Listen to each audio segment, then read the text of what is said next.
सानो मन्द्रेशमूर्जन्तुहानाधेनुर्वागस्मानुपसुष्टुतैतु శ్రీమాత్రే నమః.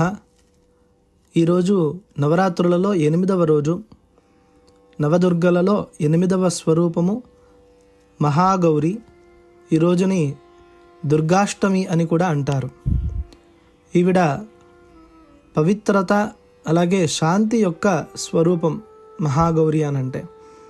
మహాగౌరి అంటే గొప్ప తెల్లదనం లేదా అత్యంత ప్రకాశవంతమైనది అనే అర్థం.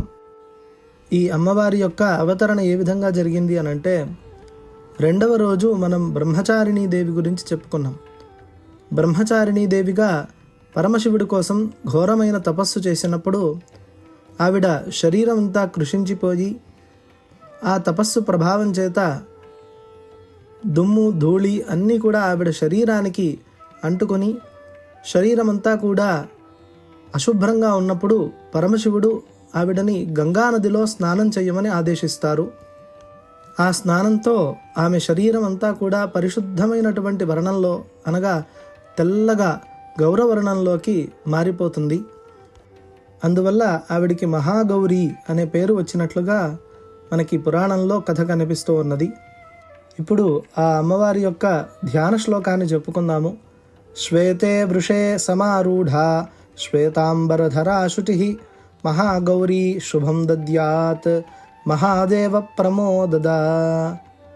మహాగౌరీదేవి శ్వేత వృషభం అంటే తెల్లని ఎద్దు పైన కూర్చుని ఉంటూ, శ్వేతాంబరధర తెల్లని వస్త్రాలను ధరించి పవిత్రతకు ప్రతిరూపంగా వెలుగుతూ ఉన్నటువంటి ఆ అమ్మవారు, మహాదేవుని ఆనందానికి కారణమైన ఆ దేవి భక్తులకు శుభ ఫలాలు ప్రసాదించుగాక అని ఈ ధ్యాన శ్లోకంతో మనం ప్రార్థన చేస్తూ ఉన్నాము. ఈవిడ శరీరం తెల్లని మంచు వంటి కాంతితో ఉంటుంది. పవిత్రత, శాంతి, నిర్మలత్వానికి ఈ రంగు ప్రతీక. ఈవిడ ధారణ చేసినటువంటి వస్త్రాలు, ఆభరణాలు, తెల్లని వస్త్రాలు, పూలతోటి ఈవిడ అలంకారం చేసుకుని సాధారణమైనటువంటి ఆభరణాలతో శోభిస్తూ ఉన్నది. ఈవిడకి 4 చేతులు. 4 చేతుల్లో ఒక చెయ్యి త్రిశూలము, ఒక చెయ్యితోటి డమరుకము, ఒక చేతితో అభయముద్ర, ఇంకొక చేతితో వరద ముద్రను చూపిస్తూ అమ్మవారు అనుగ్రహిస్తూ ఉన్నది. వృషభం అంటే ధర్మానికి, స్థైర్యానికి, సహనానికి సూచకము. అటువంటి వృషవాహనం పైన ఈవిడ మనకి దర్శనమిస్తోంది. ఈ అమ్మవారిని ఈ స్వరూపంలో ఆరాధన చేయడం వల్ల మనకి లభించేటువంటివి ఏమిటి అని అంటే, మనలోని పాపబుద్ధి నుంచి మనకి విముక్తి కలుగుతుంది. చింతలు, భయం అన్నిటినీ కూడా తొలగించి ఈవిడ మానసికమైనటువంటి ప్రశాంతతని ఇస్తుంది. కోరికలు, సంకల్పాలు నిర్విఘ్నంగా మనకి నెరవేరుతాయి. మనకు నిత్య జీవితంలో వచ్చేటువంటి అనేక రకాల సమస్యలను మనం ఎదుర్కొనేటువంటి సామర్థ్యం మనలో పెరుగుతుంది. ఆధ్యాత్మిక మార్గంలో వచ్చేటువంటి అంతరాయాలు తొలగిపోయి జీవితం వెలుగుతో నిండిపోతుంది, చైతన్యంతో నిండిపోతుంది, జ్ఞానం వృద్ధి అవుతుంది. ఇక ఈ అమ్మవారిని ఉపాసన చేసేటువంటి మంత్రం ఏమిటి అని అంటే, శ్రీ మహాగౌర్యై దుర్గాయై నమః. ఈ అమ్మవారు ధారణ చేసినటువంటి వస్త్రము తెలుపు అని చెప్పుకున్నాము. అలాగే ఈవిడికి ఇష్టమైనటువంటి నైవేద్యము నేతితో చేసినటువంటి పదార్థాలు. ఉదాహరణకు స్నిగ్ధాన్నము, అలాగే నేతితో తయారు చేసినటువంటి పాయసము.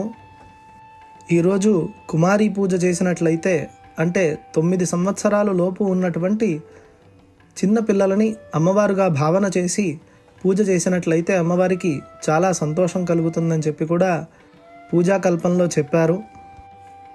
ఈవిడ యొక్క స్వరూప తత్వం ఏమిటి అనంటే, మనం ప్రతినిత్యము శరీరాన్ని శుద్ధి చేసుకునేందుకు 2 పూట్ల స్నానం చేస్తాము పరిశుభ్రంగా ఉండేందుకు.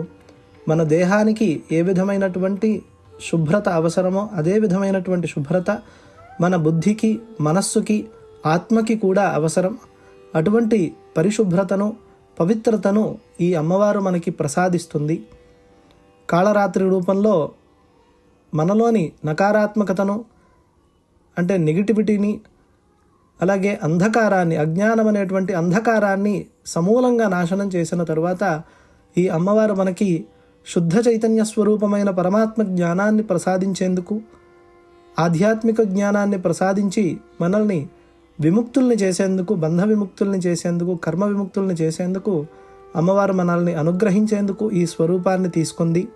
ఈ అమ్మవారిని ఆరాధించడం ద్వారా మన మనస్సు నిర్మలమవుతుంది, హృదయం శాంతితో నిండిపోతుంది, జీవితం దివ్యమైనటువంటి కాంతితో వెలిగిపోతుంది. రేపు మనము 9వ రోజు సిద్ధిదాత్రి అమ్మవారి యొక్క స్వరూప తత్వ స్వభావాలని వర్ణన చేసుకుందాము. ఈ వీడియో మీకు ఎలా అనిపించిందో, అలాగే మీరు ఇంకా ఏం విషయాలు తెలుసుకోవాలనుకుంటున్నారో కమెంట్ రూపంలో తెలియచేయండి. లైక్ చేసి షేర్ చేయండి. ఛానల్ని సబ్స్క్రైబ్ చేసుకోండి. మరొక మంచి వీడియోతో మళ్ళీ కలుసుకుందాము. శ్రీమాత్రే నమః.